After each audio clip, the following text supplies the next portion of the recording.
السلام عليكم ورحمة الله وبركاته.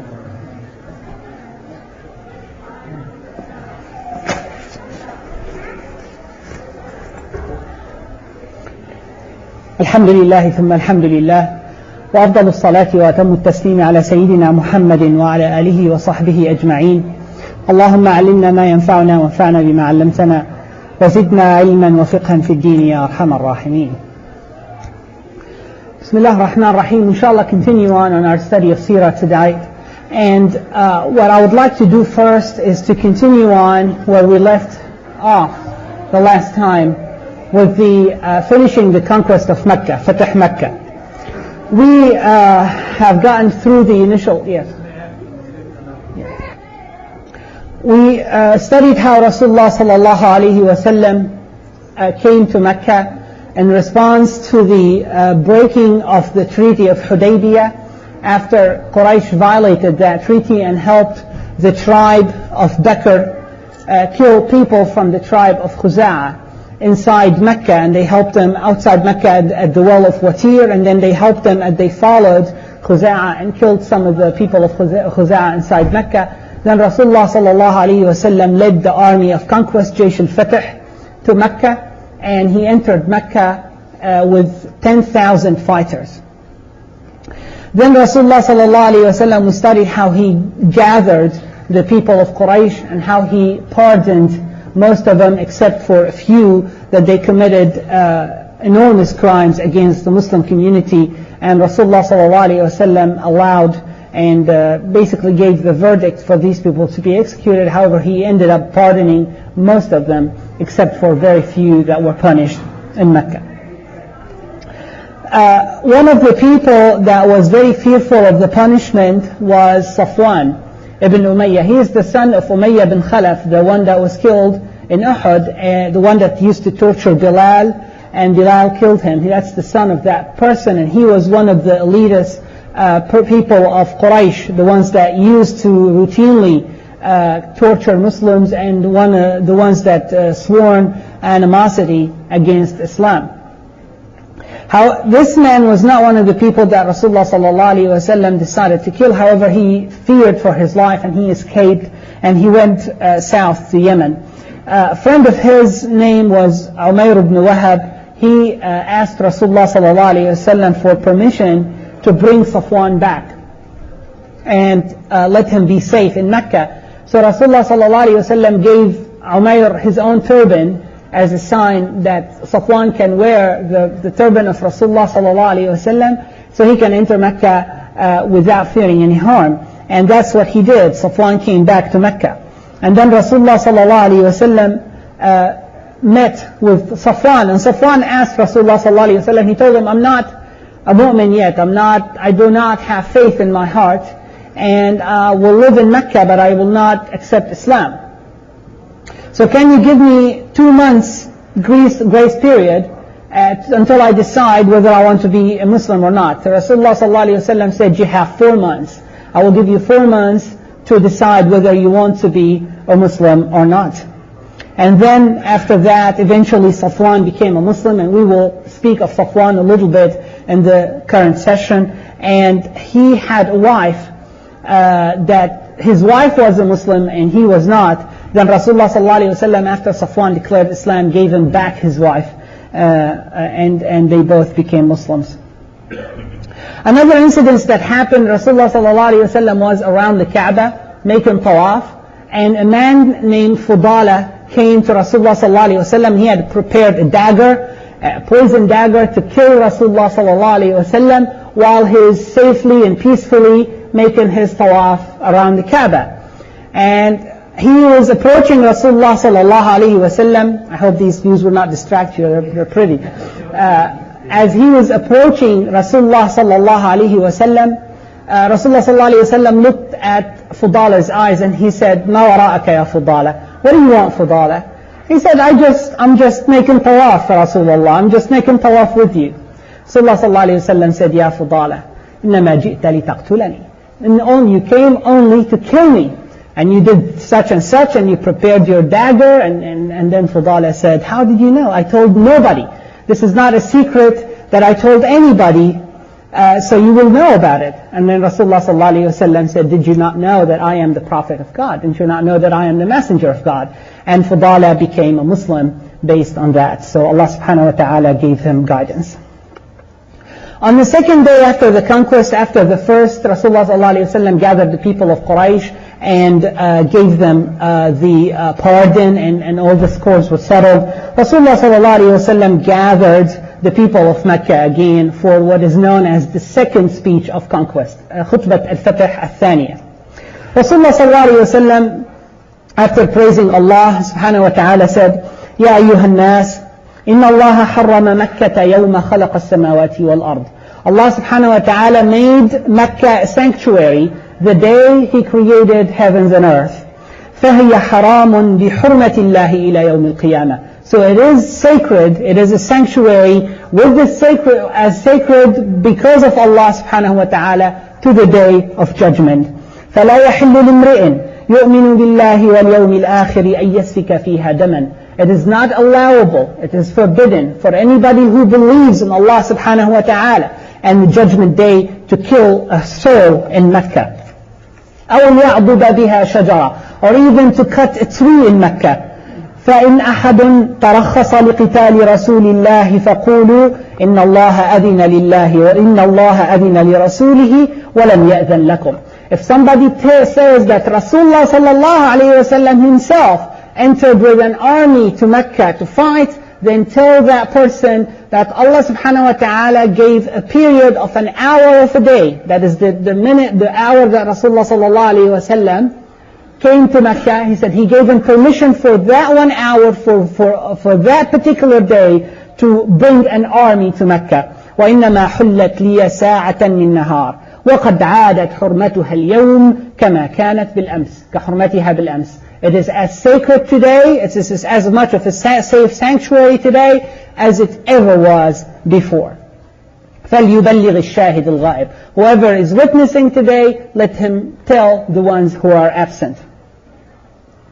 And then in the rest of this khutbah, Rasulullah sallallahu alayhi wasallam prevented revenge. Khuza'a, the ones that were killed, were after Bakr, the ones that killed their people on the day of Watir, and they started capturing some of them, and they killed some of them on the first day, and Rasulullah sallallahu alayhi wasallam stopped them, and he told them that after this, whoever is killed, then the penalty has to be paid for that person. Another important issue is the feeling of Ansar. Now, Al-Ansar, and we spoke of that briefly the last time. Al-Ansar, the ones that gave shelter to the Prophet ﷺ and accepted faith in Medina, now they're very fearful that they will lose Rasulullah ﷺ. Now, Rasulullah ﷺ is back home, is back to his to the place he was born at, and they were fearful that Rasulullah ﷺ will leave them and he will stay in Mecca. So after he was on the Safa, on the hill of Safa, and he was praying, he heard some commotion, and he asked, what is going on? And Al-Ansar told him, nothing, Rasulullah.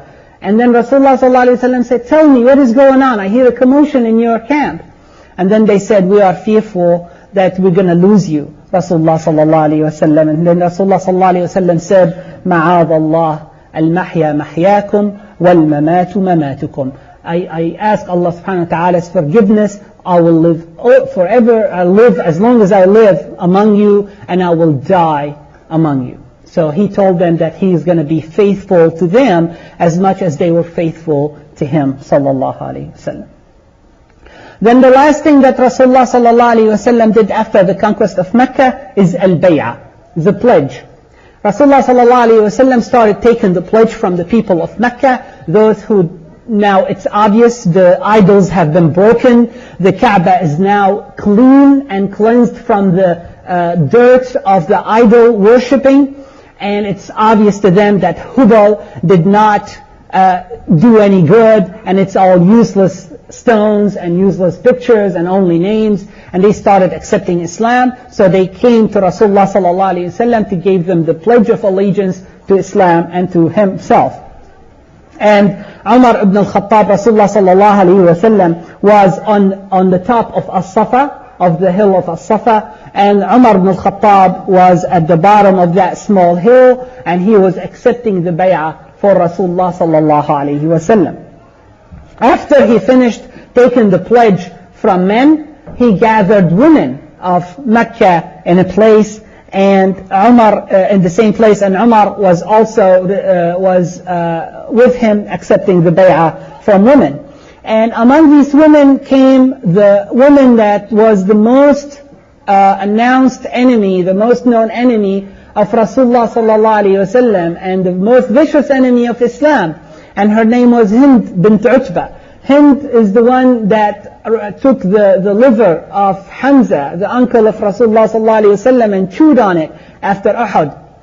And she came in disguise. She was disguised. She was fearful that Rasulullah sallallahu alaihi wasallam may be still angry. He loved his uncle so much, and he may retaliate. He may not forgive her. He may not accept her. He may not accept her pledge. And then Rasulullah sallallahu alaihi wasallam started asking the women to give the pledge to not associate any deity with Allah subhanahu wa ta'ala in worship. And then they gave that pledge. And then the second condition was they should not steal. And then as Rasulullah sallallahu alaihi wasallam was asking them to give that pledge, Hind said something. She said, Abu Sufyan is a miser. Abu Sufyan is a stingy man. And I steal from him. I usually steal from him because he gives me nothing. So Abu Sufyan heard that, and he said, whatever you steal from me is okay for you. It's halal for you. I'll give it to you. And then Rasulullah sallallahu alaihi wasallam started laughing, and he knew who she is. He said, Hind, are you Hind? And she said, no. فَعْفُ عَدِّي مَا سَلَفَ يَا نَبِيَّ اللَّهِ عَفَى اللَّهُ عَنْكَ. She was so simple. He said, forgive me, may Allah forgive you, Rasulullah sallallahu alayhi wasallam. And then Rasulullah sallallahu alayhi wasallam continued on his condition. He said, وَلَا يَزْنِينَ, she should not commit fornication. And him got angry. What do you mean fornication? He said, أَوَتَزْنِي الْحُرَّةِ, a free woman would commit fornication? It's not even possible. And then Rasulullah sallallahu alayhi wasallam continued. He said, وَلَا يَقْتُلْنَ أَوْلَادَهُنْ, they should not kill their children. And Hind again continued interrupting Rasulullah sallallahu alayhi wasallam, and she said, رَبَّيْنَاهُمْ صِغَارًا وَقَتَلْتُوهُمْ كِبَارًا. She had a son that was killed on the day of Badr, and she said, we raised him as kids, and you're the one that was killing our children. We're not the ones that killed our children. And Rasulullah sallallahu alayhi wasallam started smiling, and Umar continued laughing until he fell to the ground. And then he said, وَلَا يَأْتِينَ بِبُهْتَانٍ, and they should not commit a falsehood or a lie for women. And then she said, Wallahi inna al-buhtan la-amrun qabih.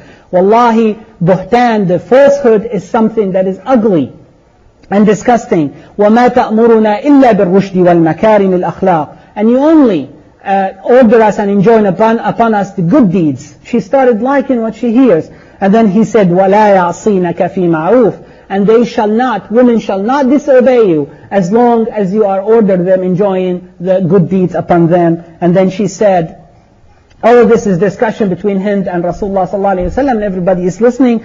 And she said, Wallahi ma jalasna majlisana hadha wa fi anfusina an na'siyak. We would not be here if we decided to disobey you. It's our presence here is only a sign that we came here to obey Allah subhanahu wa ta'ala as His messenger. And she gave the pledge that Rasulullah sallallahu alayhi wasallam asked for, and she went home and she started breaking her idol. She had an idol in her house that she used to worship, and she said, Kunna minka fi ghurur, we will only deceived and we will in falsehood by you idols.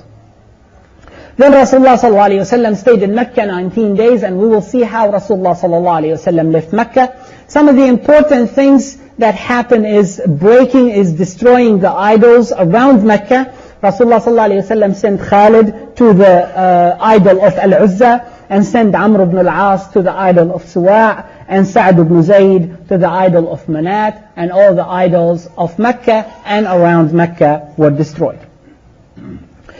That concludes the conquest of Mecca, but the conquest of Mecca is an extremely important event that we should understand how we studied Seerah and how we went about the study of Seerah, that this is an important milestone as important as the milestones. We will just review that and go over that real quickly.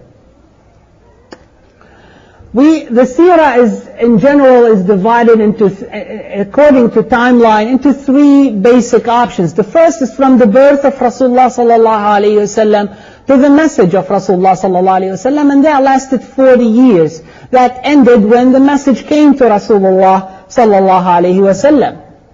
And that divided the seerah into the pre-message to the post-message period.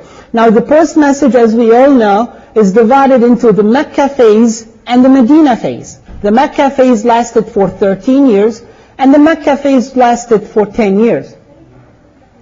These major phases are subdivided by the scholars and the people that study Sunnah and Seerah. The Mecca phase is divided into the secret da'wah, the secret phase of Islam, and the declaration phase where Rasulullah ﷺ announced Islam to everybody. Now the secret phase was between 610 to 613. It lasted about 3 years, and the declaration phase lasted for the 10 years that followed in Mecca. The declaration phase itself is again subdivided into a da'wah inside Mecca, where Rasulullah ﷺ did not. This is kind of a review for the people that were with us for the long haul. It's been almost a year while we're studying that. Remember when Rasulullah ﷺ remained for the first 10 years, 3 years in secrecy and 7 years announced, only calling for Islam inside the city of Mecca. Then the last 3 years of the Meccan phase, where Rasulullah ﷺ went first to where?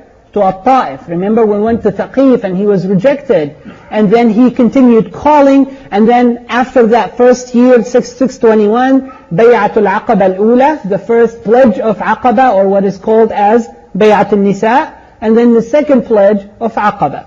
And then after that, the important event of Al-Hijrah happened at the year 622 AD, and then that started the Medina phase, which lasted 10 years until the passing away of Rasulullah sallallahu alayhi wasallam.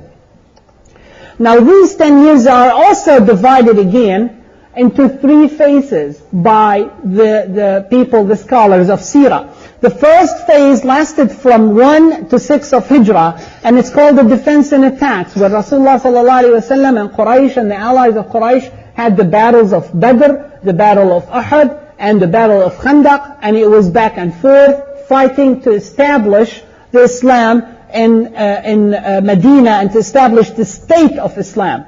This phase, this sub-phase here ended with the Treaty of Hudaybiyah, which is an important milestone in our Islamic history and in the study of Seerah, because by Hudaybiyah, the Muslim state has been recognized at that point, and then Muslims were recognized as a power in Arabia to be reckoned with, and also were recognized as a separate entity. And after that, the treaty phase that lasted 2 years, we remember how Rasulullah sallallahu alaihi wasallam settled the scores with the Jewish tribes up north that were trying to attack Medina, and then how he started sending the ambassadors and the messengers of Rasulullah sallallahu alaihi wasallam to the kings of the known world at that time. And that lasted 2 years, and that phase ended with this important event that we studied, which is the conquest of Mecca. And we are about, I went over all of that to get to this point, we're about to open the page and start studying the last phase of Seerah. The last phase basically is the spread of Islam. It's the spread of Islam, establishing the da'wah, and basically establishing the rules of Islam and establishing the government of Islam all over Arabia. And that leads us today to the study of an important battle, which is called the Battle of Hunayn. This Battle of Hunayn is part, in a way, of Fatah Makkah and what follows, because Rasulullah sallallahu alaihi wasallam, after he conquered Mecca, he did not go back to Medina. This immediately was the next thing to do, as he was in Mecca. It only happened 19 days after the conquest of Mecca. Those of you who missed last session will remember the situation of Muslims in Arabia, and I'm not talking about outside Arabia here, just only in Arabia, they had the triangular, let's call that the axis of evil. The triangular axis of evil between Quraysh, the Arabs of Hawazin and Thaqif, the largest two tribes that are left out there, and the Jewish tribes of Khaybar. And Rasulullah ﷺ, after the trench battle, he decided, and he was planning, and he continued to plan to retaliate and to defend the Muslim Ummah against that enemy that was relentless in attacking that Ummah. So in Khaybar, the Jewish tribes basically were dealt with, and we know the treaty that followed, and peace was established in that area. And then the conquest of Mecca that we went through. Now the third arm of that axis are the Arabs, the Al-A'rab. And just distinguish between the two terms, Arab and Arab. The Arab is just everybody that is into the Arabic race, but Al-A'rab is called about the Bedouins, the tribes of Arabia at that time. And the two major ones that are left without accepting Islam, and they continued, and their animosity to Islam, were Hawazin and Thaqif. And the importance of these two tribes is not only they're large tribes and powerful tribes, but they're very close to Mecca. They're really close to Mecca, and their closeness to Mecca endangers this new city of Islam. Now Islam had only one city before the conquest of Mecca, and that was Medina. Now we have the second city of Mecca that Rasulullah ﷺ announced, and that city was threatened by the people of Hawazin and Thaqif. Hawazin and Thaqif, they refused to give up the fight against Muslims, and they prepared themselves to invade Mecca. The tribes of Hawazin and Thaqif had some sub-tribes and families, and they all gathered in the city of Thaqif, where in the city of Al-Ta'if, where the tribe of Thaqif settles, and they gave their leadership to this man who's known as Malik ibn Auf, and he was from the people of Nasr, who are basically a sub-tribe of Hawazin. And he was given the command over that pagan army that was supposed to invade Mecca and to take Mecca back, as they felt that Quraysh could not defend the capital of idols at that time, and it is now up to Hawazin and Thaqif to defend the idol-worshipping religion and to defeat the Muslims that invaded Mecca. So Malik ibn Auf gathered the tribes and the sub-tribes of Thaqif and Hawazin, and he gathered about 20,000 fighters. And he gathered them in Thaqif, but he led them to a place called Awtas, and he decided to take everything, all their belongings, with them, because he felt that that will make his fighters fight even more fervently in defense of their women, their children, and their properties. So he led everybody to the place called Awtas. So we go to our map. This is the west coast of Arabia. This is the Red Sea, about here where the modern city of Jeddah is. And this is the city of Mecca, where the Kaaba and the Masjid al-Haram is. And up to the north and northeast of that is the valley of Mina, and then the Mount of Arafat. And the city of Ta'if is a little bit more to the south and southeast of Mecca. And the city of Ta'if is very prosperous today and still out there. And this is surrounded by some mountainous area, and there are multiple valleys, and there are areas, this place called Al-Ji'ranah, and this is the valley of Hunayn, and this is the place called Al-Awtas, where Malik ibn Auf took his army, where he gathered Hawazin and Thaqif, and he took that army and he moved on to the place of Al-Awtas, where he camped there. Now most of the tribes and sub-tribes of Hawazin lived in that area. Most of the tribes and sub-tribes of Thaqif lived around the city of Ta'if. So Al-Awtas was a place where he gathered everybody from everywhere and prepared to go on and invade the city of Mecca. As he was gathering people in the place of Awtas, a man and a wise man, an elder of the tribe of Jusham, his name was Durayd ibn Summa.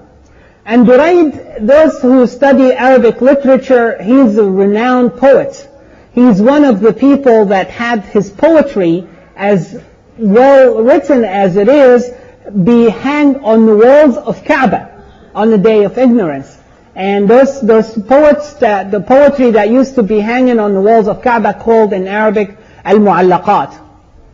So Durayd ibn Summa, he was a wise man, he was a known poet, and he was over 100 years old at that time.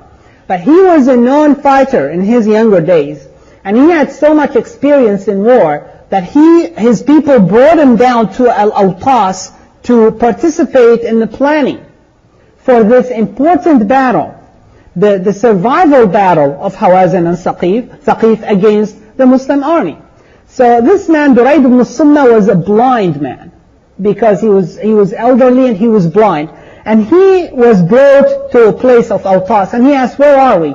And they told him, we are in Awtas. And he said, this is a good place to gather the army. This is a good place for the army to rest. You have chosen the right place. He had so much knowledge in warfare.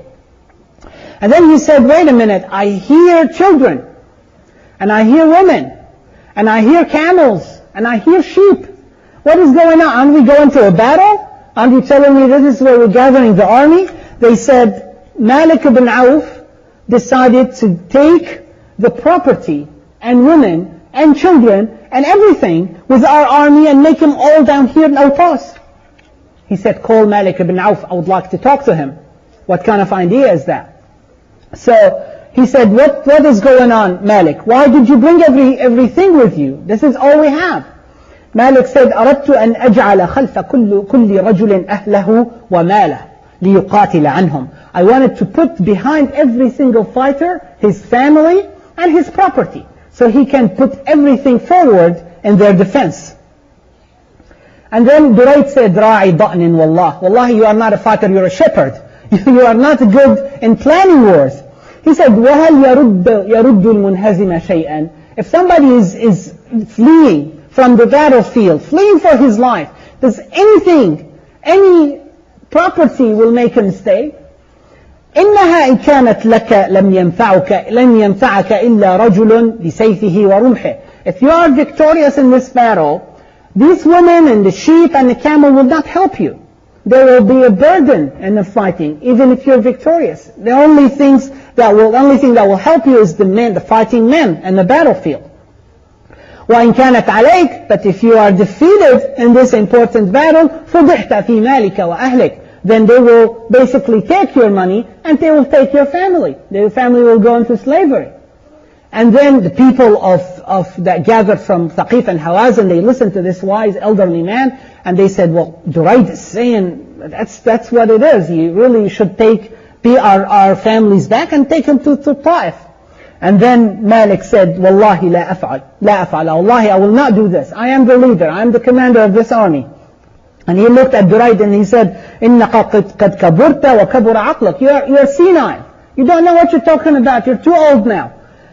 And then he said, وَاللَّهِ لَتُطِيعَنِي هَوَازٍ أَوْ لَأَتَّكِئَنَّ عَلَى هَذَا السَّيْفِ حَتَّى يَخْرُجَ مِنْ ظَهْرِي. Wallahi, if they do not obey me in this thing, they will not leave those women and camels and everything, then I will lean on my sword until the sword comes on my back. I will commit suicide. I will kill myself if you do not obey my orders. So he did not want Durayd, this man, to have the advice and have the upper hand in the planning of this important battle. He thought he's going into a glory. Quraysh is out of the game now, and this is now his chance to become the king of entire Arabia. And he wanted nobody else to share that glory with him. So he said, it's only my opinion that is going to go. And if not, I'll kill myself. So from then on, this man is known as Al-Ahmaq Al-Muta', the obeyed idiot, because he had no good opinion. He was not able to convince people of his opinion. All he just threatened suicide, And they basically obeyed him. And then Durayd said, هَذَا يَوْمٌ لَمْ أَشْهَدْهُ وَلَمْ يَفُتْنِي. This is a day that I'm not a part in, but I'm still here. That means I'm not part of what's going to happen next. I'm exonerated of any disaster that may occur after this.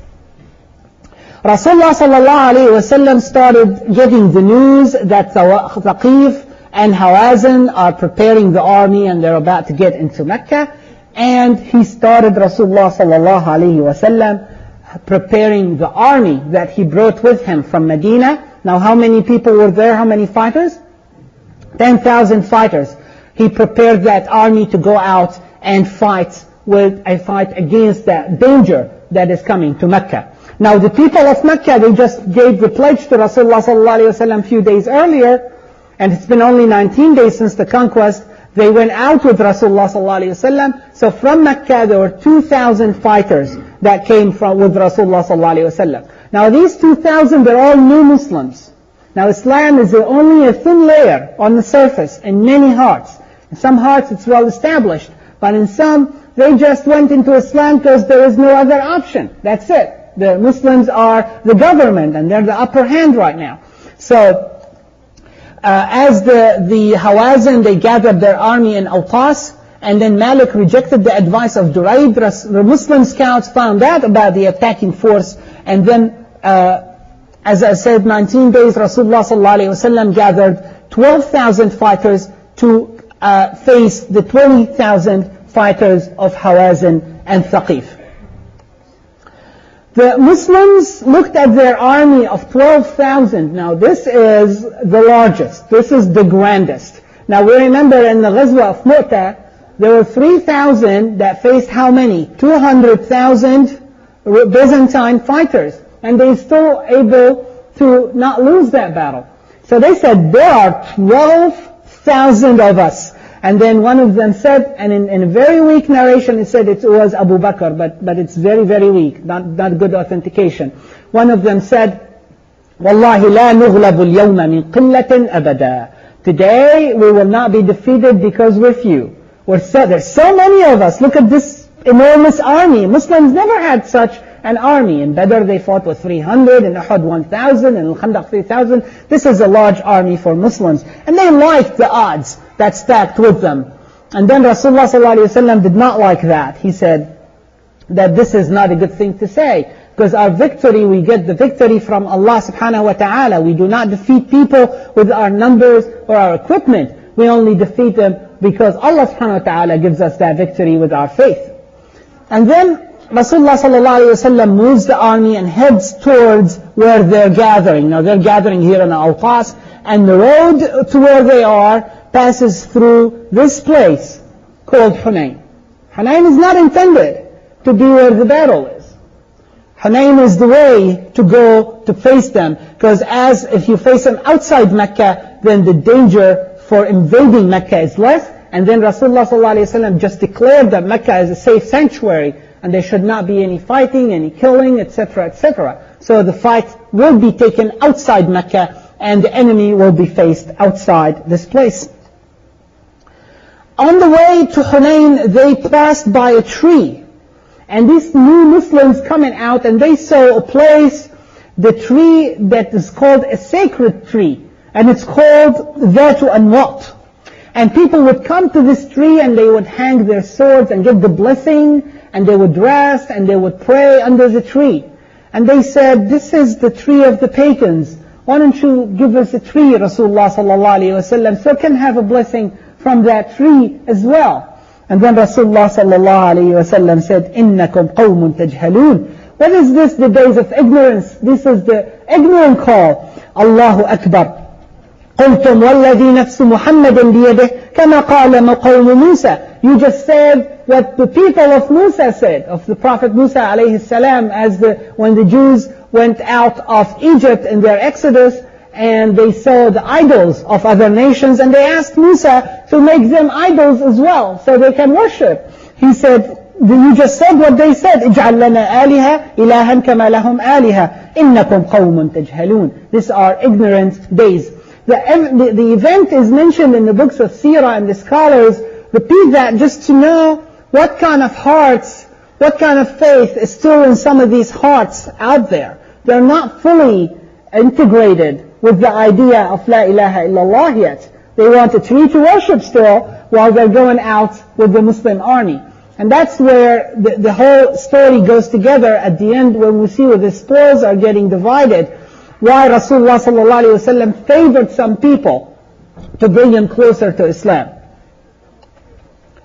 So Rasulullah sallallahu alaihi wasallam went to Hunayn and he headed on to face that danger.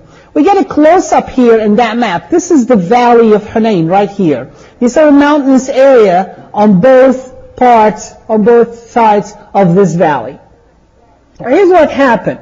The mushrik, the pagan army of Thaqif and Hawazin moves into Hunayn first. They move in at night. They move in at night into the valley of Hunayn, and Hawazin and Thaqif, they started studying this area knowing that the Muslim army is going to come through this valley. So what they did is they put archers on both sides of the valley. And these archers, they hid them behind the rocks and whatever trees out there and whatever things left out there. They hid their archers at night and they put them in the hideouts throughout the valley. And then they put an ambush. They planned their ambush all night. As the Muslims, the next morning at dawn, Rasulullah sallallahu alaihi wasallam started moving with his army down to the valley of Hunayn. They're unaware of what's been planned for them the night before. And that was Wednesday, the 10th of Shawwal. And as the break of dawn, and it was still dusky, and it was still dark at that break of dawn, they came and they started marching into the valley of Hunayn, and Thaqif and Hawazin were preparing their ambush and their attack. Now these archers are all hidden on both sides of the mountain, and the rest of the army is standing at the end of the valley. And Muslims saw the army of Hawazin and Thaqif, but they don't know what's on both sides. And they started charging. The front of the army, we know the army is divided into right, hearts, left, and then the front and the back. The front of the army started going down the valley. Now this is a descent down to the valley from a mountainous area down. So going down is easy. Going back is not. Okay? So the army started charging down into the valley of Hunayn, and the mushrik army also started moving towards the Muslims. Muslims charged and they started racing towards their enemy and wanted to fight. And as the mushrik army stopped them at the end of the valley, the archers started doing their ambush, and they started showering the Muslim army with their arrows, and they started ambushing the Muslim army as they were descending. Now the people in the back of the people up here, they don't know what's going on down at the front of the fighting that was going on. They don't know what's happening. And what happened basically is the Muslims were ambushed, and there was chaos in this area because they were attacked from both sides and from the front. And if they want to go back, all they see is the horses coming down that mountainous area. So it was a total chaos in the Muslim army. And they started retreating, but they were faced with their companions, with their comrades that were coming downwards. So you can imagine what is going on. This amazing chaos. People are moving into each other, and the fighters don't know where to go. And the Muslim army started withdrawing without a plan. They started withdrawing without the command of Rasulullah sallallahu alaihi wasallam. Now these new Muslims that were out with the army, they looked at what's going on, and Abu Sufyan, the very new Muslim that was just dethroned from the leadership of Quraysh, looked at this and he said, oh, the day they will be defeated all the way to the Red Sea, that their army will be chased all the way to the sea. That means Makkah, it's out of the question that the Thaqif and Hawazin will basically take over everything. And then one man, his name was Kalda, and he was the brother of Safwan ibn Umayyah, the man we talked about that was given the turban of Rasulullah sallallahu alaihi wasallam, said, "Ala batul as-sihr al-yawm." Sorcery is gone today. this sorcerer of Muhammad sallallahu alaihi wasallam, his sorcery is not working today. They're being defeated right in front of our eyes. And Safwan said, shut up. Safwan, he was not a Muslim yet. He said, shut up. Wallahi, لَإِنْ يَرُدَّنِي رَجُلًا مِنْ قُرَيْشٍ. For my Lord to become a man of Quraysh is much better for me, for a man of Hawazin to become my leader. I'm still okay with Muhammad because he's from my tribe. And the Muslim army started withdrawing, and they started fleeing the valley while they were showered and with the swords and the arrows from both sides and from behind them from this Hawazin and Thaqif army. And it seemed like a defeat, and they started scattering everywhere. And the horses and the camels were out of control, just heading out of the battlefield. Now who's left? Rasulullah sallallahu alayhi wasallam. The Prophet sallallahu alayhi wasallam did not move. This onslaught of attack, he was standing. He took the right of the valley. And he took his mule and he directed it in the exactly opposite direction where everybody was heading. Everybody was heading out of the valley. He directed his mule that way. He started facing the enemy. And he started doing something that is, for somebody who would know warfare, would think this is unwise. He started telling people who he is. He said, أَنَا النَّبِيُّ لَا كَذِبْ أَنَا ابْنُ عَبْدِ الْمُطَّلِبِ. I am the prophet. There is no doubt. I am the son of Abdul Muttalib. Come and fight me. He started fighting himself. And he started taking his mule towards the enemy. So his cousin, Al-Harith, Abu Sufyan ibn Al-Harith, he held the mule. He was afraid of Rasulullah sallallahu alayhi wasallam, that he will just charge into the enemy and be killed all by himself.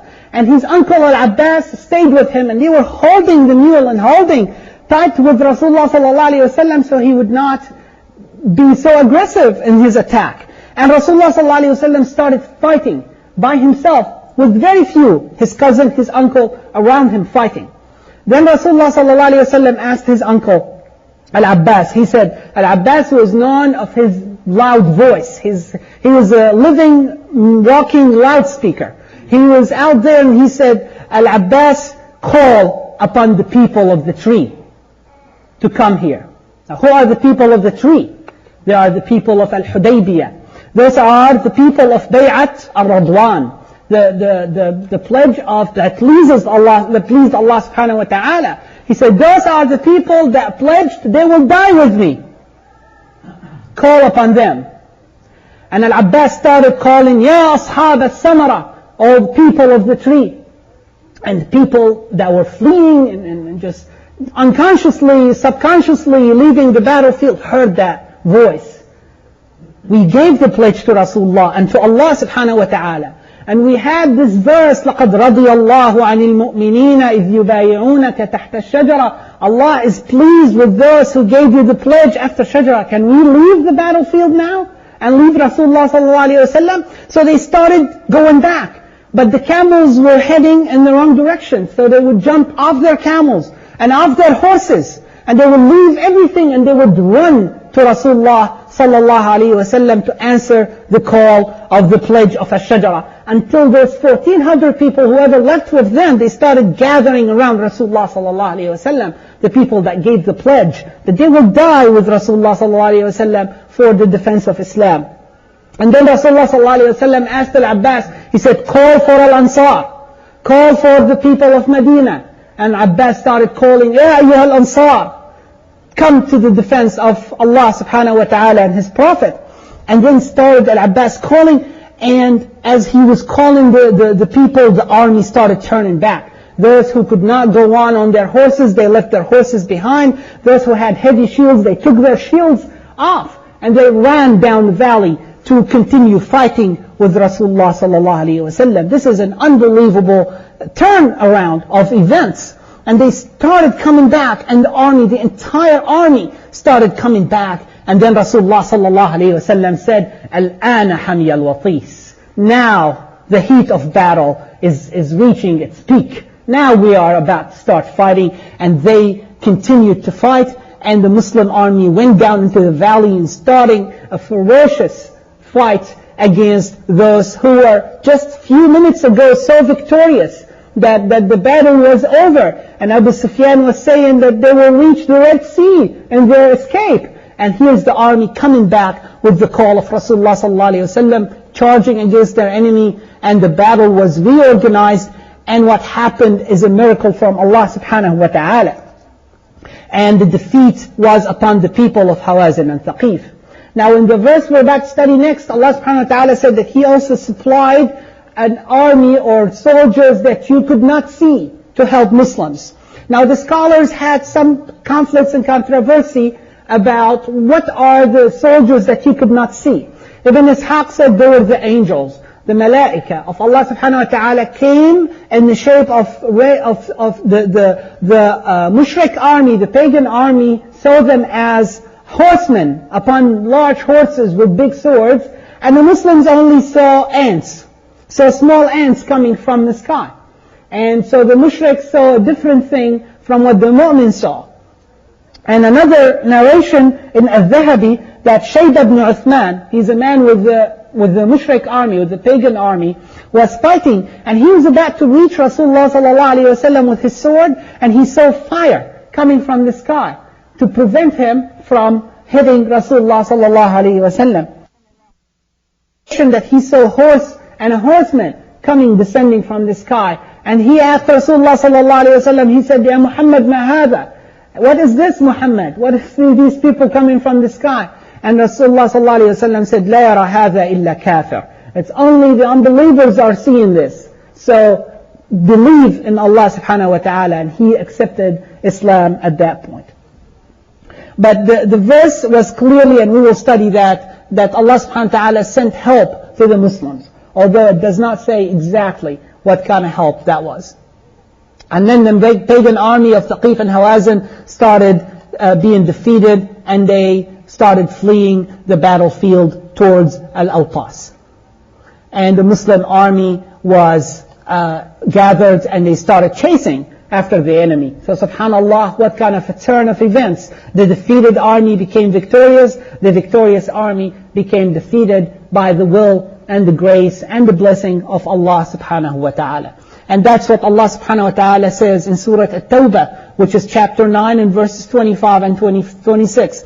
أعوذ بالله من الشيطان الرجيم لقد نصركم الله في مواطن كثيرة ويوم حنين إذ أعجبتكم كثرتكم فلم تغن عنكم شيئا وضاقت عليكم الأرض بما رحبت ثم وليتم مدبرين ثم أنزل الله سكينته على رسوله وعلى المؤمنين وأنزل جنودا لم تروها وعذب الذين كفروا وذلك جزاء الكافرين. بسم الله الرحمن الرحيم. Assuredly Allah did help you in many battlefields, and on the day of Hunayn, behold, your great numbers elated you, but they availed you not. The land for all what it is that is wide did constrain you, and you turned your backs and retreated. But Allah did pour His calm on the messenger and on the believers, and send down forces which you saw not. He punished the unbelievers, thus does He punishes those without faith. Sadaqallahu al-Azim. And so we go back to the bigger map and see what happened after those unbelievers left the battlefield. They left the valley of Hunayn. Now they are chased by the Muslim army that they ambushed in the valley. And that ambush failed miserably with the grace and the help of Allah subhanahu wa ta'ala. And they started scattering after the Muslim, they scattered well to Al-Awtas, to a place called Nakhla, and most of them ran to their fortress, to At-Ta'if. Muslims continued their chase after them. And Rasulullah sallallahu alayhi wa sallam sent Abu Amir al-Ash'ari to Al-Awtas. The part that went to Al-Awtas was led by Abu Amir al-Ash'ari, where he fought against the remaining army of Hawazin and Thaqif, and he was martyred. May Allah be pleased with him in that small battle that happened there. And Durayd ibn Summa, that old man, was killed in that place as well.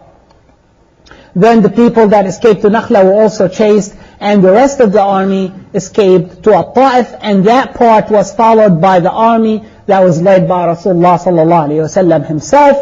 and the second Ghazwah, which is considered by some scholar as a separate Ghazwah, and by most scholars is as part of Ghazwat Hunayn. It's called Ghazwat al-Ta'if, or the siege of al-Ta'if, where the fleeing army of Hawazin and Thaqif, the defeated army, without their families, without their camels, without their sheep, and without anything, they just fled right into the fortress.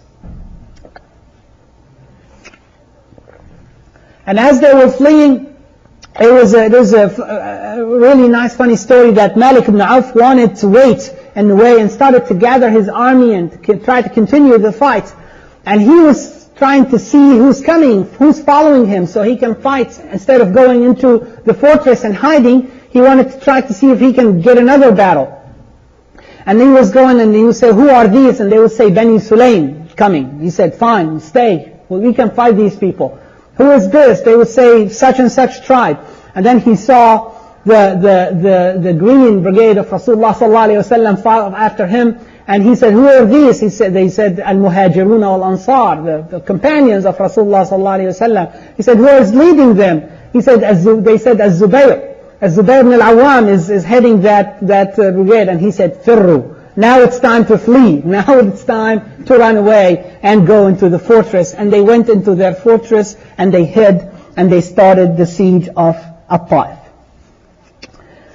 Rasulullah sallallahu alayhi wasallam put an army around Al-Ta'if, and on the head of that was Khalid ibn al-Walid. And they started the siege of Al-Ta'if. Now, in Sahih Muslim, in the book of Muslim, that this siege lasted about 40 days. And in some other books, 20 days, and some other books, 15 or 14 days.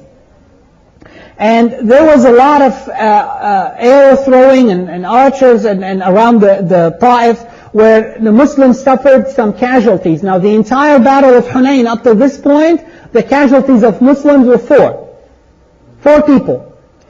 Around the Ta'if, 12 were killed by the archers, by arrow throwing.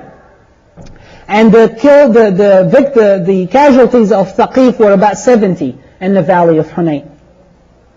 And then Rasulullah sallallahu alayhi wasallam brought the catapult, and he started throwing the stones at the walls of Al-Ta'if, the fortress of Al-Ta'if. And the Muslims they tried to use advanced military weapons according to that age, and they tried to go into the fortress under a shield of wood that would prevent the arrows from reaching them. But the pagans started pouring fire on the wood, started burning that. So multiple attempts were done to break into the fortress of Al-Ta'if, and they were not successful. Then Rasulullah sallallahu alayhi wasallam sent a message to the people of Al-Ta'if, and he said, any slave that come out of the fortress is a free man. So some slaves started fleeing the fighting, and 23 slaves came out of the fortress, and Rasulullah sallallahu alayhi wasallam gave them their freedom. Then Rasulullah sallallahu alayhi wasallam started doing the same thing he did with some of the Jewish tribes. He started cutting some of their trees around the Ta'if, so maybe they will go out and fight in defense of those trees, of defense of their harvest. So the people of Ta'if sent a message to Rasulullah sallallahu alayhi wasallam, said, we are not like the Jewish tribes. We are not going to come out. We have a year's supply with us. And so we ask you, with your mercy, to not cut our trees. So Rasulullah sallallahu alayhi wasallam stopped cutting those trees, because that did not work. So many things happened around the fortress, and the fortress would not succumb to the attacks of the Muslim army. So Rasulullah sallallahu alayhi wasallam counsel with a man called Nawfal ibn Muawiyah al-Daili. He asked him, what do you think we should do? And then he said, Ya Rasulullah, hum tha'labun fi juhr. They are only a fox in a hole. That means they're a defeated army. They're really not a danger anymore. You have broken them. The spoils are enormous that they left behind them. And if you stayed with them, in aqamta alayhi akhadta, if you stayed around them, they will take you a long time. You may have casualties, but you will defeat them. You will take that fortress. There is no doubt about it. وَإِن تَرَكْتَهُ لَمْ يَضُرَّكَ. But if you leave them alone, they cannot harm you anymore, because they are basically a broken, defeated army. So Rasulullah sallallahu alayhi wa sallam said to Umar, tell people that we are going back to Mecca. We're done with the siege. So Umar told people that gather your stuff, we're going back to Mecca. People said, well, how can we go back? We have not conquered that fortress yet. This is not the way we do things with Rasulullah sallallahu alayhi wa sallam. Then Rasulullah sallallahu alayhi wa sallam smiled and said, let them fight another day. So the next day they were harmed greatly by the arrows and the fighting and the fire, and they came to Rasulullah sallallahu alayhi wa sallam and he said, we're going back tomorrow. And they said, yes, we'll go back tomorrow with you, Rasulullah sallallahu alayhi wa sallam. We'll listen to you. And then Rasulullah sallallahu alayhi wa sallam said, قُولُوا آيِبُونَ تَائِبُونَ عَابِدُونَ لِرَبِّنَا حَامِدُونَ. Praise Allah subhanahu wa ta'ala, repent to Him and ask for forgiveness. And then they said, O Rasulullah sallallahu alayhi wa sallam, pray against Thaqif. Pray against them, because they were not, their hearts were still filled with anger. They could not get their enemy all the way. And then he prayed, he said, Allahumma hdi Thaqifan wa'ti bihim. May Allah guide Thaqif to Islam, gave them guidance, and bring them to us. And we will see that happened in the year of Wufud, that Thaqif came without fighting and declared Islam to Rasulullah sallallahu alayhi wa sallam. So Muslims withdrew and they took the spoils that they gathered from Hunayn, and Rasulullah sallallahu alayhi wa sallam took his army and went out to the place east of Mecca called Al-Ji'ranah. This is a valley that is vast, and they gathered everything they had from Al-Awtas and Hunayn and everything else, and they gathered everything in here. Everything was in Al-Ji'ranah, and here comes the thing with the spoils. The spoils were enormous. There was a lot of that. And Rasulullah sallallahu alayhi wa sallam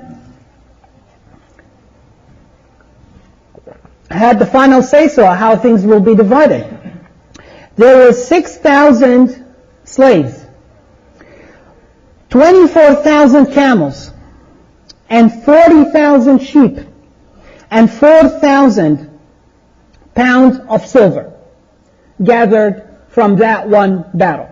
This is a huge fortune in that time, and even in today's standards. I mean, huge loot, huge spoils. Then Rasulullah sallallahu alayhi wa sallam waited for more than 10 days for Hawazin to come and declare Islam and repent, and he was going to give them everything back.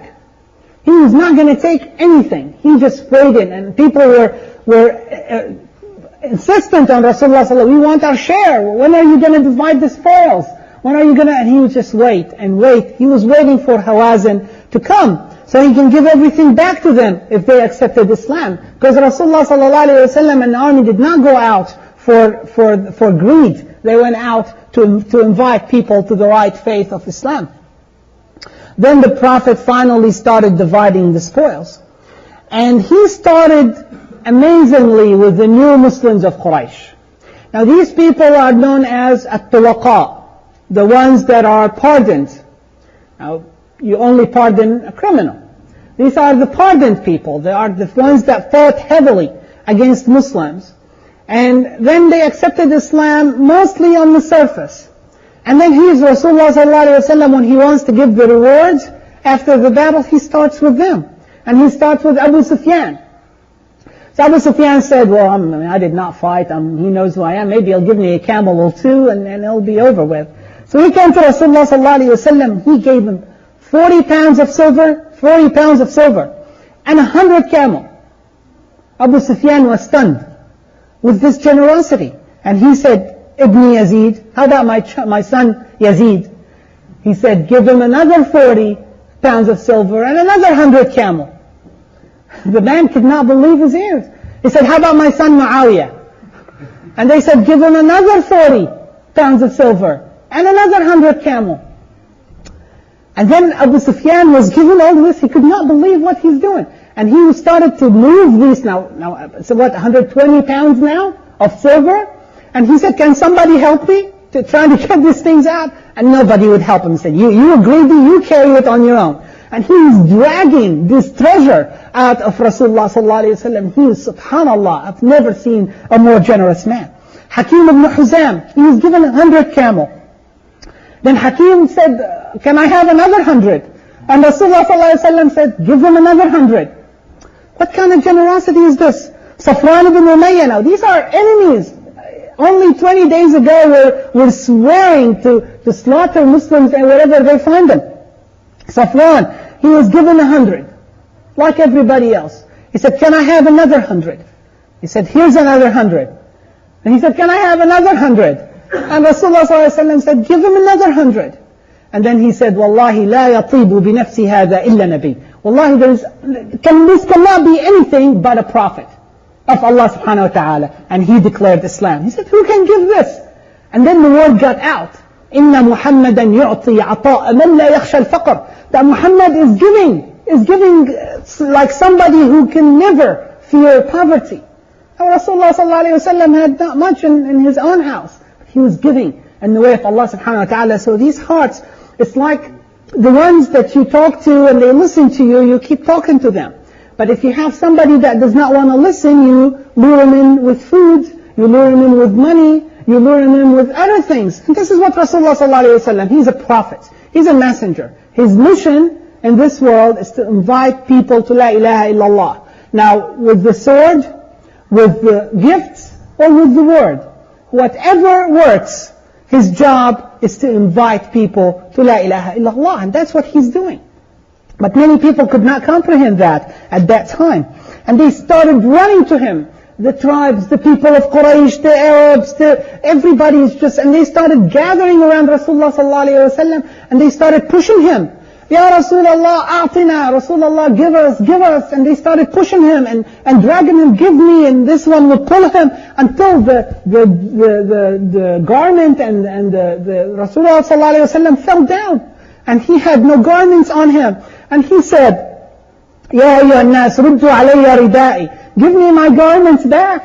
Give me it's like a jacket. وَالَّذِي نَفْسِي بِيَدِهِ لو كان عندي شجر تهامة نعما لقسمته عليكم. If I had all the trees of Tuhama, of Hijaz, wealth, I would give it all to you.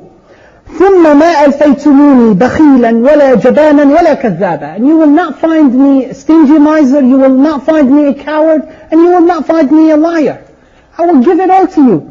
And then he took a hair of his camel, and he said, in his fingers, and he lifted it, and he said, Ya ayyuhan nas, wallahi mali min fiikum, my share of everything you see, and of this little hair, is 1/5. That's what Allah subhanahu wa ta'ala gave him.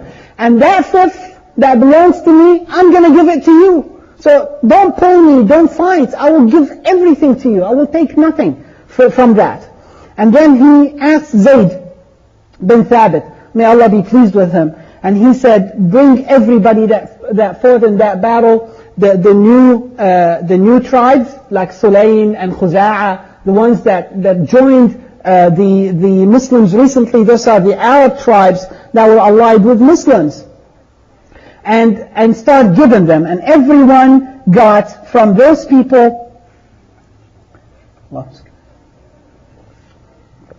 40 camels, 4 camels and 40 sheep. And if somebody was on a horseback, he got 12 camels and 120 sheep. So everybody got their share except for one group of people that were just watching, and they were not getting anything. The Ansar. The Ansar of Medina and some Muhajirin. Where Rasulullah sallallahu alayhi wa sallam, when he was in the tightest period of time, that problem when he was surrounded, he was calling upon the people of the tree, he was calling upon the people of Ansar to come and help. And they were not getting anything. He's looking at these silver and tons of camels and giving away, and they're getting nothing. And then they started talking amongst each other. And they sent their leader, Sa'd ibn Abu Ubadah. They felt that they're being treated unjustly. And they said a word that they did not know what they're saying at that time, but they said, لَقِيَ وَاللَّهِ رَسُولُ اللَّهِ قَوْمَهِ. That Rasulullah sallallahu alayhi wa sallam have found his people, have found his family. and he's going to forget about us. He's back to Makkah, back to Quraysh. Look what he's given Quraysh. He's given them everything. Because that's his family, that's his tribe. So he will forget about us now. And then Sa'd ibn Ubadah came to Rasulullah sallallahu alayhi wa sallam. He said, Ya Rasulullah, إن هذا الحي من الأنصار قد وجدوا عليك في أنفسهم لما صنعت في هذا الفيء. That the people of Ansar are feeling they're treated unfairly for what you have done with the spoils. قسمت في قومك, because this is, a lot of that was fate, that they gathered from many places without fighting after the battle. وأعطيت عطايا عظاما في قبائل العرب, and you gave everybody a lot of generous gifts. But this people of Ansar got nothing. And then Rasulullah sallallahu alayhi wa sallam asked him, what is your opinion, Sa'd? What do you think? And then Sa'd said, Ya Rasulullah, ma ana illa min qawmi. I'm only one of my people. That means I'm thinking the same way. So this is dangerous. Now Sa'd ibn Ubadah is one of the very important Sahabis. He's one of the leaders of Ansar. So Rasulullah sallallahu alayhi wa sallam said, Ijma' li qawmaka fi hadhihi al-hadira. Gather all your people. And he selected few of the Muhajirin to meet with them. So Rasulullah sallallahu alayhi wa sallam wants to address this problem. So he stood up and started speaking to the people of Ansar. He said, Ya ma'shar al-Ansar, maqalatun balagatni ankum. I heard something about you, people of Ansar. Wajdatun wajadtumuha alayya fi anfusikum. That you are feeling something against me in your own selves. Alam atikum dullalan fahadakumullah. Did I not come to you and you were misguided? And then Allah subhanahu wa ta'ala led you to the right path. وَعَالَةً فَأَغْنَاكُمُ اللَّهِ. Were you not poor? And then Allah subhanahu wa ta'ala started sending you these spoils of Khaybar and you became rich. وَأَعْدَاءً فَأَلَّفَ اللَّهُ بَيْنَ قُلُوبِكُمْ. Do you not remember how you were enemies with each other? Al-Aws and Al-Khazraj, killing each other. And then Allah subhanahu wa ta'ala make your hearts love each other, make you one family, one Muslim family. قالوا بلى الله ورسوله أمن وأفضل. Wallahi, Allah and His Prophet have the favor and bounty over us. They felt that they did not think, they did not remember how much grace, how much bounty Allah subhanahu wa ta'ala gave them. Then Rasulullah sallallahu alayhi wa sallam said something that is astonishing. He said, أَلَا تُجِيبُونَنِي يَا مَعْشَرَ الْأَنصَارِ. Why don't you answer me back? Why don't you talk to me back what I said? And they said, what do we answer you, Rasulullah? ماذا نجيبك يا رسول الله الله ورسوله أمن وأفضل. You have the bounty and favor over us. He said, no. أما والله لو شئتم لقلتم. Wallahi, if you want to answer me back, you can answer me back. فلا صدقتم ولا صدقتم. You would be telling the truth and I will testify that you will be telling the truth. You could say, أتيتنا مكذبا فصدقناك. When you came to us, you were rejected and we hosted you. ومخذولا فنصرناك. And you were escaping and we gave you support and shelter. وطريدا فآويناك. And you were expelled. We gave you the house. We gave you the home. وعائلا. And you brought with you a lot of families, poor families. فآسيناك. And we gave you. But this is what Rasulullah sallallahu alayhi wa sallam is teaching them, how to answer him back. And they did not answer Rasulullah sallallahu alayhi wa sallam. And then he said, Rasulullah sallallahu alayhi wa sallam, listen to this wisdom. And he said, أَوْ وَجَدْتُمْ يَا مَعْشَرَ الْأَنصَارِ فِي أَنفُسِكُمْ لُعَاعَةً مِنَ الدُّنْيَا تَأَلَّفْتُ بِهَا قَوْمًا لِيُسْلِمُوا. Do you feel hard in your hearts that I give this trash of this earthly world to the people so I can bring their hearts to Islam? وَوَكَلْتُكُمْ إِلَى إِسْلَامِكُمْ. And I relied on your own faith. These people that I'm giving all these things for, they lack the faith in their hearts. But I relied on your faith in your hearts. أَلَا تَرْضُونَ يَا مَعْشَرَ الْأَنصَارِ أَنْ يَذْهَبَ النَّاسُ بِالشَّاةِ وَالْبَعِيرِ وَتَرْجِعُوا بِرَسُولِ اللَّهِ فِي رِحَالِكُمْ. Is it not fair to you, Ansar, that people will go back home with camels and sheep, and you will go back home with Rasulullah sallallahu alayhi wa sallam in your luggage. فَوَالَّذِي نَفْسُ مُحَمَّدٍ بِيَدِهِ Rasulullah sallallahu alayhi wa sallam is making an oath. لَوْلَا الْهِجْرَةَ لَكُنْتُ امْرِئًا مِنَ الْأَنصَارِ If it is not for hijrah, I would become an Ansari myself. I am one of the Ansar. وَلَوْ سَلَكَ النَّاسُ شُعْبًا وَسَلَكَ الْأَنصَارُ شُعْبًا لَسَلَكْتُ شُعْبَ الْأَنصَارِ If all people went in one direction and Al-Ansar went in another direction, I would go with the Ansar. And then he raised his hand and he said, Allahumma arham al-Ansar, wa abna' al-Ansar, wa abna' al-Ansar. May Allah have mercy on Al-Ansar, the children of Ansar, and the great-grandchildren of Al-Ansar, and that no one dry eye was in that place, and the beards were falling with tears from all that blessing they heard, and they said, Radina, Radina, Radina. We settle, we accept to go back home with Rasulullah. Now they rested in their hearts, because they were fearing that Rasulullah sallallahu alayhi wa sallam would leave them, and he would settle in Makkah, and they would lose Rasulullah sallallahu alayhi wa sallam, and now they had the faith that Rasulullah sallallahu alayhi wa sallam is coming with them. Then something happened right after Rasulullah sallallahu alayhi wa sallam divided all these spoils. Hawazin came, and Hawazin repented, and Hawazin accepted Islam. Now everything they had is already divided. All these matters, everything was about everything that Hawazin owns. So they came to Rasulullah sallallahu alayhi wa sallam, and they brought with them his uncle from nursing, because Rasulullah sallallahu alayhi wa sallam was nursed in the people of Bani Sa'd.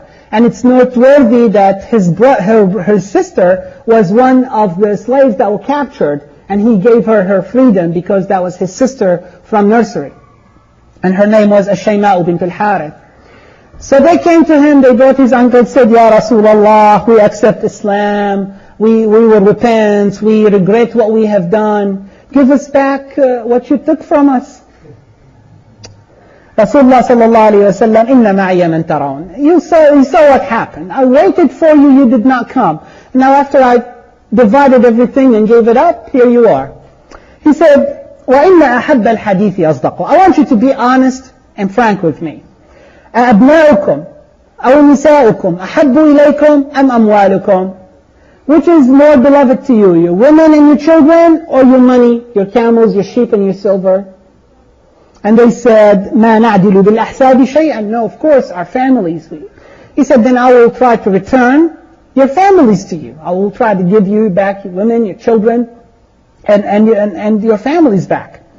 And then after the prayer of Dhuhr come to me and ask everybody to give you back what you have, what they got from you, with my intercession, that I will support you in that claim.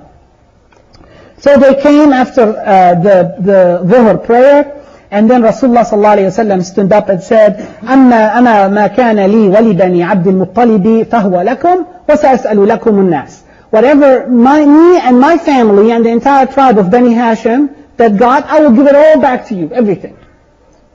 Everything is back. And then I will start asking people to return to you. Now, Rasulullah sallallahu alayhi wa sallam doesn't own these things anymore. They already gave it out. So Al-Muhajirun, all the Muhajirun said, we'll give everything back. Whoever got anything from Al-Ansar said, we will give everything back. And then Banu Tamim, their leader, Al-Aqra ibn al-Hasib, said, no, we're not giving anything back. Uyaynah ibn Husn, from the people of Fazara, a new Muslim, he said, no, I'm not giving anything back. Al-Abbas ibn Murdas, from Bani Sulaym, he said, I will not give anything back from Bani Sulaym. Bani Sulaym said, no, we will speak for yourself. We're giving everything back to Rasulullah sallallahu alayhi wa sallam. And he said, you weakened my leadership. And he said, well, you chose that position. Yeah, we will give back. Rasulullah sallallahu alayhi wa sallam is asking us for something. Now, Bani Sulaym fought many battles with Rasulullah sallallahu alayhi wa sallam, so they had more faith in their hearts.